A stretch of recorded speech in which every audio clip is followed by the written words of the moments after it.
It's the Happy Families podcast. It's the podcast for the time-poor parent who just wants answers now. Let the kids figure it out.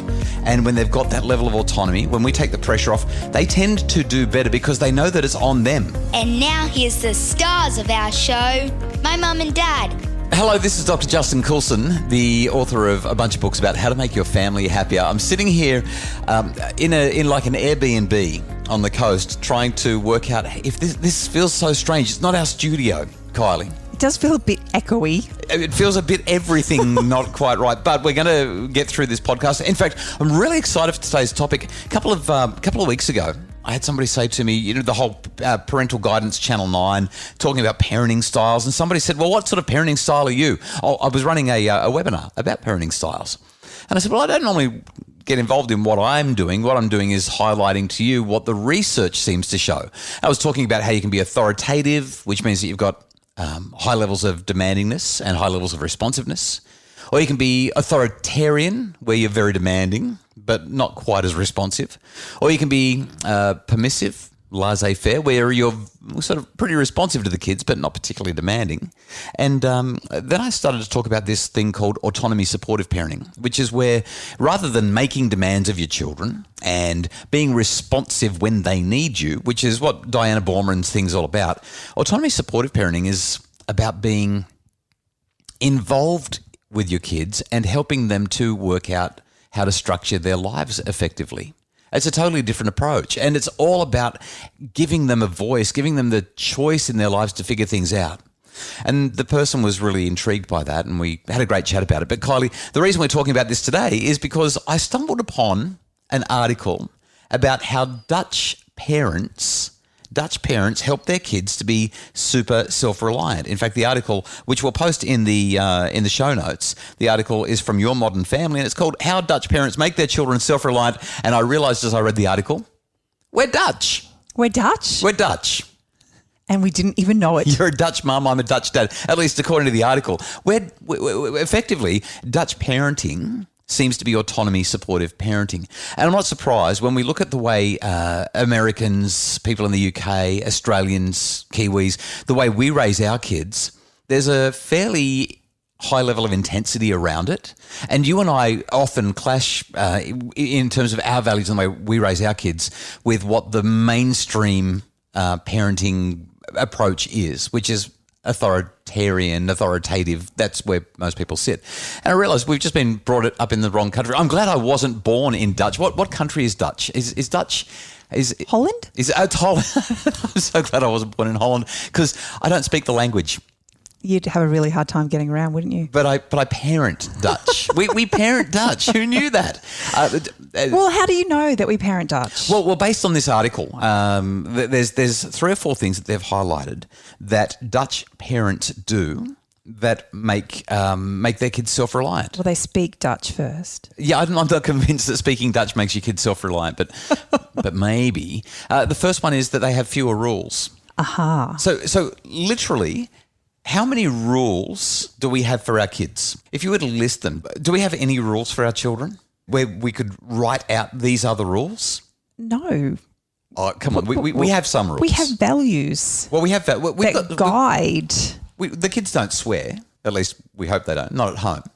The kids don't use coarse language. That's a rule. We don't use coarse language. We don't call names. We treat each other kindly. They're rules. But do the kids have a bedtime? Well, if you ask them, they'll tell you no. Okay. All right. So are we just permissive? Are the Dutch just permissive? Maybe we're not Dutch at all. No, seriously. So here's what the article says. Dutch parents don't have many rules. Most things are negotiable and discussion is not considered a bad thing. I mean, isn't that what we do? That's exactly what we do. And that's why I'm saying. There's no hard, fast, this is the way it's going to be. Yeah. Even with bedtime. Rules. Because some nights we need to kind of be a little bit more flexible. Yeah. Whether it be we've been out or the kids have got extra homework they need to work through. So the few rules that they do make are sacred. And with those rules, Dutch parents are very consequent. The rest of the family life is designed with the input of all family members, no matter how young children are. We have a phrase that we use. I use it all the time, maybe me more than anyone else. But this phrase that I use is, this is not a decision, this is a discussion. So it'll be, we're thinking about doing X on the weekend, or we were looking at doing this for dinner tonight. It's not a decision, it's a discussion, which I know really bothers you because sometimes you just want a decision and sometimes you just want the kids to do as they're told. But we tend to have discussions, not decisions. Like there's no unilateral decision making. It's not like you're the mum, I'm the dad, therefore that's what it's going to be. Yeah? Yeah, totally. Okay, here's the second one. Tell me what you think about this one. Giving children a voice, giving children input on their life is an important and sometimes criticised Dutch parenting principle. Young children are given choices between two kinds of vegetables. Slightly older kids can choose what's for dinner once a week. And when they get older, they get to choose their own sports and hobbies and friends. And that way, if they decide that they're going to quit music or quit sport or whatever, it's actually on them and they live with the consequences of that. And even though the parents might not like it and might know better, they let the kids have a voice and have choice. I just thought, we're Dutch.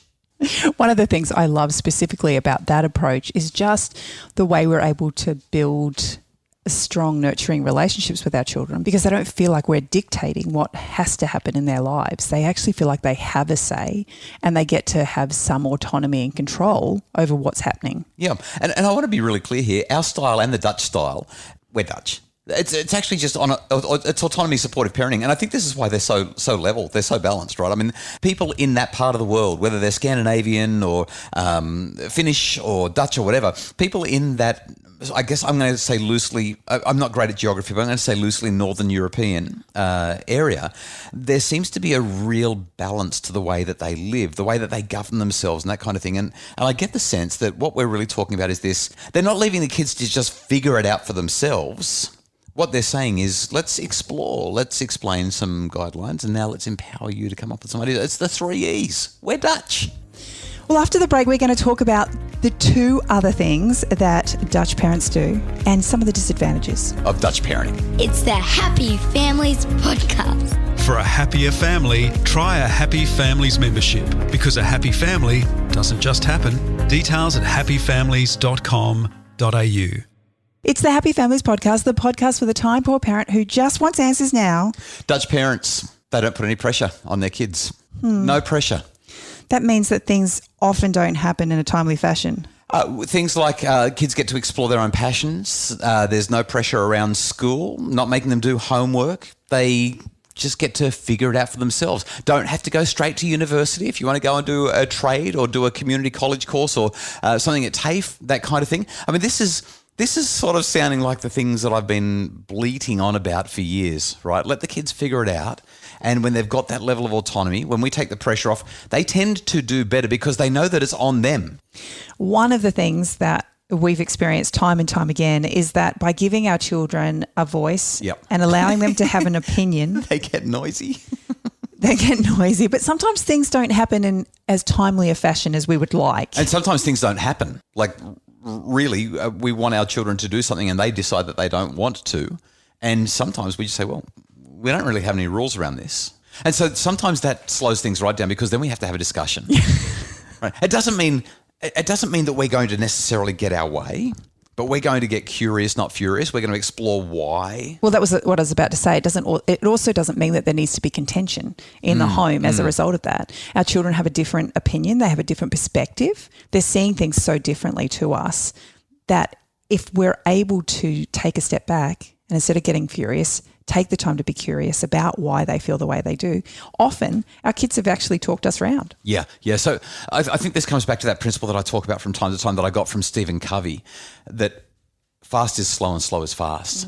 So when you're pushing and pushing and pushing, you can get the result fast, but you have to keep on going over it and over it. And the kids start to rebel or the relationship suffers. There's not as much warmth and engagement in that relationship. It's just harder to get the relationship working. So fast ends up being slow.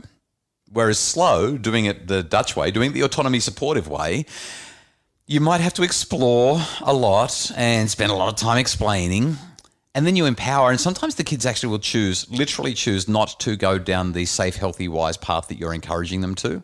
Sometimes you might end up doing the kitchen yourself because they've decided not to participate in family life. And that will lead to other conversations and other considerations, but it is hard work. The kids have got big opinions and sometimes you just have to go over it again and again and again. Sometimes it really is slow. Even as you're talking, I'm thinking about all of the times that we've had to have the conversation for the umpteenth time. But what I love about it, again, in spite of the fact that it takes time, is the way I'm watching our children's minds develop, their ability to articulate an opinion and to be able to back it up with data, with their own life data to say why this is a good option, and that they have the confidence to share their opinions. Even if they do it somewhat clumsily sometimes.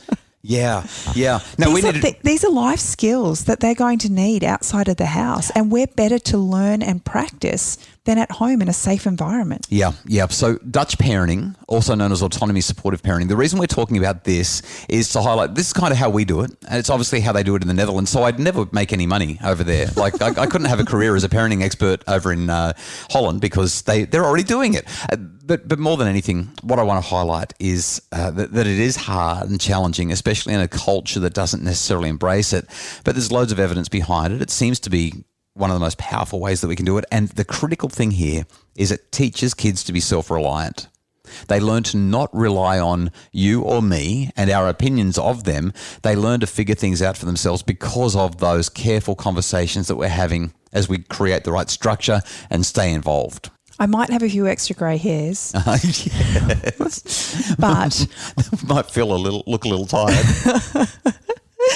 But I just can see light at the end of the tunnel as our children start to build in confidence and their capacity for life. Yeah, they kind of just figure it out. We really hope that this has been a helpful conversation about autonomy supportive parenting, otherwise known, at least in this particular article, as Dutch parenting. We'll link to it in the show notes. Thank you so much to Justin Rowland from Bridge Media. He's our producer, and Craig Bruce, our executive producer, for making the podcast sound as good as it possibly can while we continue to deal with the stress, hassle and drama of trying to move our family. It feels like this has been going on for a long time, Kylie. We really appreciate you listening to the podcast. Thank you so much for giving your time this morning or today, whatever you're doing your thing, to check in and get some ideas about making your family happier. If you'd like more info, you can find it at happyfamilies.com.au.